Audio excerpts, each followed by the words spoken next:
Rome, a name that still sends a tremor through the corridors of history. And among all the marvels born from the heart of the greatest empire the world has ever known, one creation rises above the rest, unchallenged, unforgettable, eternal. A structure so vast, so precise, that even today it feels almost unreal. Yet it was raised nearly 2 millennia ago, without motors, without reinforced concrete, without modern tools, only with vision, human hands, and imperial will.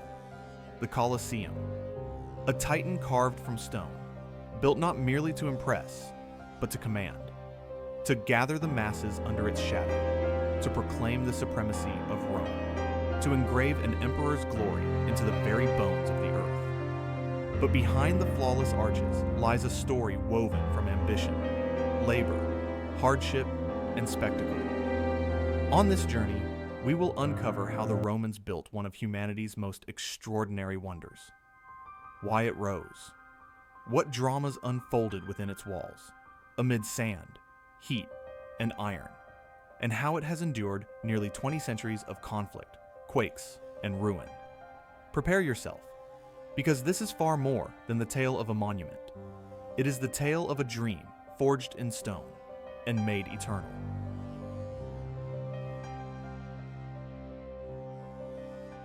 But the history of the Colosseum does not begin with marble or mortar.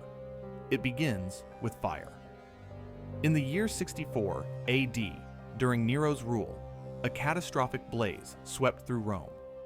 Flames devoured entire districts, turning neighborhoods to ash. Whispers soon pointed toward the emperor himself, rumors that he had allowed, or even sparked, the disaster to clear space for his grand visions. And indeed, on that smoldering ground, Nero built his extravagant palace, the Domus Aurea, a golden residence fitted with artificial lakes, private groves, and towering statues, an insult to a population struggling to survive. But when Nero fell, everything shifted. A new leader rose, Vespasian, founder of the Flavian dynasty. Determined to sever all ties with the disgraced emperor and win back the people's trust, he made a symbolic, almost poetic decision.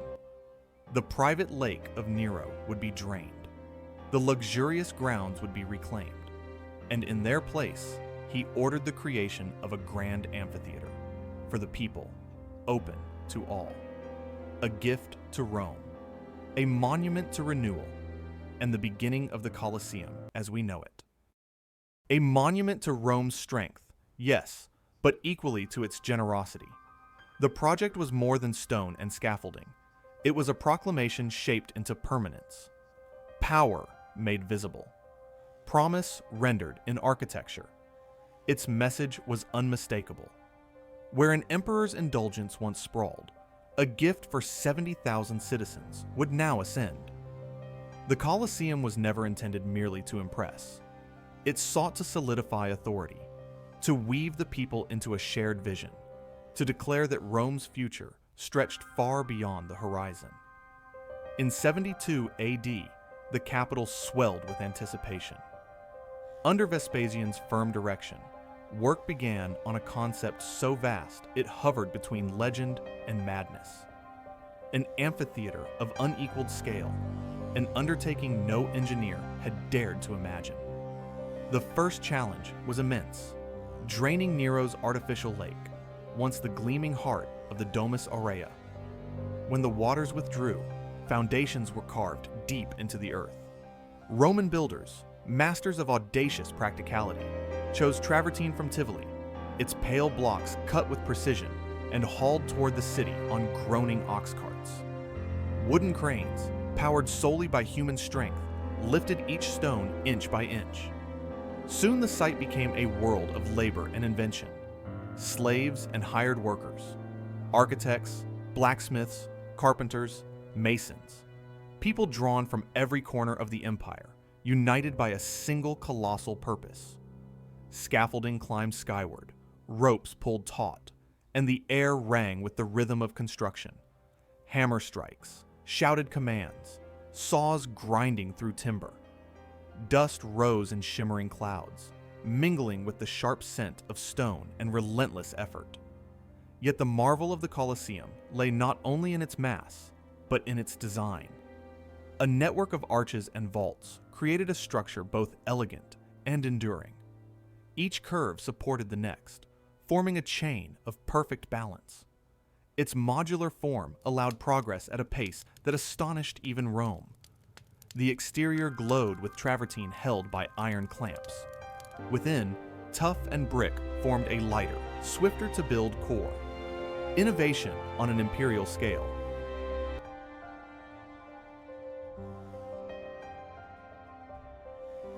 And then, astonishingly quickly for its size, the impossible took shape.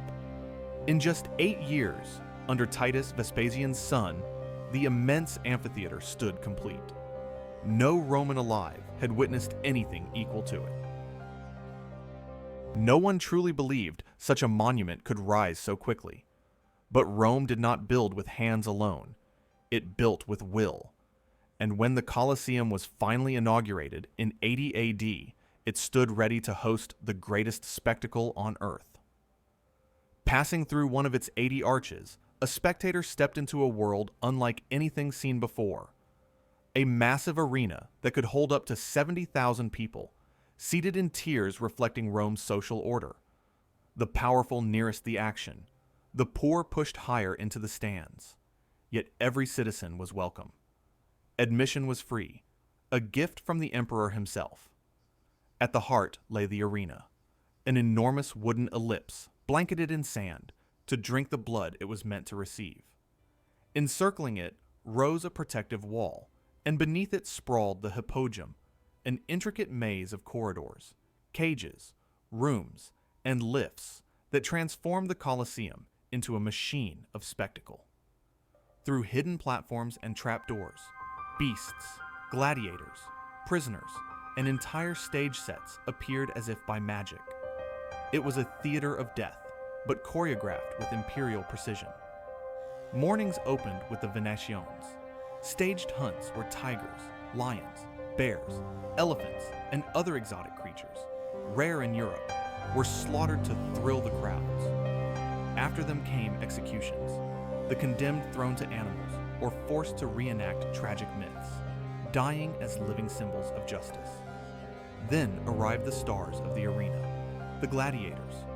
Some were slaves or prisoners of war. Others volunteered, hungry for fame. They fought by strict rules, wearing elaborate armor, in duels both stylized and undeniably real. The crowd roared its judgment. The emperor sealed their fate with a gesture, thumb raised, thumb lowered. On rare occasions, the entire arena was flooded, transformed into a shimmering basin for naumachia, full-scale naval reenactments. Ships clashed, battles unfolded, and tens of thousands watched in disbelief.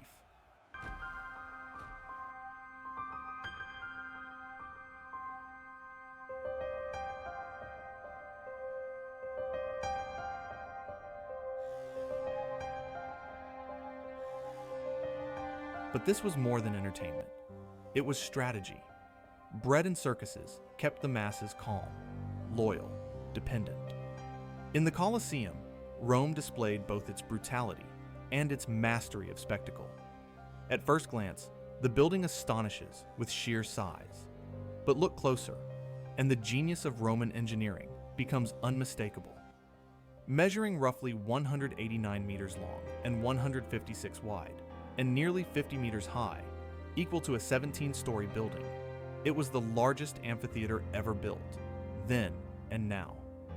Its facade rose in 4 stacked levels of arches, framed by Doric, Ionic, and Corinthian columns.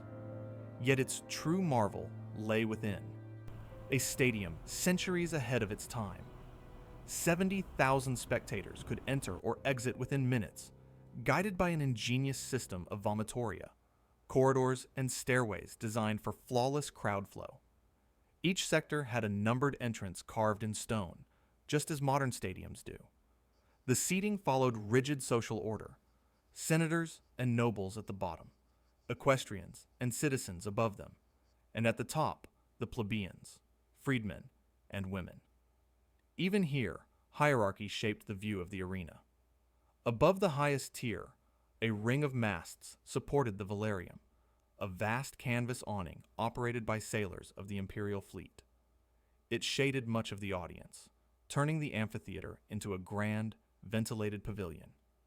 Every detail served a purpose: walkways, storage rooms, water tanks, areas for performers, seats for priests, each stone contributing to a structure built to dazzle and to endure. And then there was the atmosphere, the incense used to mask the iron scent of blood, the music of flutes and trumpets rising with the tension, the restless murmur of tens of thousands waiting for triumph or death. The Colosseum was not merely a venue. It was Rome, engineered, exalted, and exposed.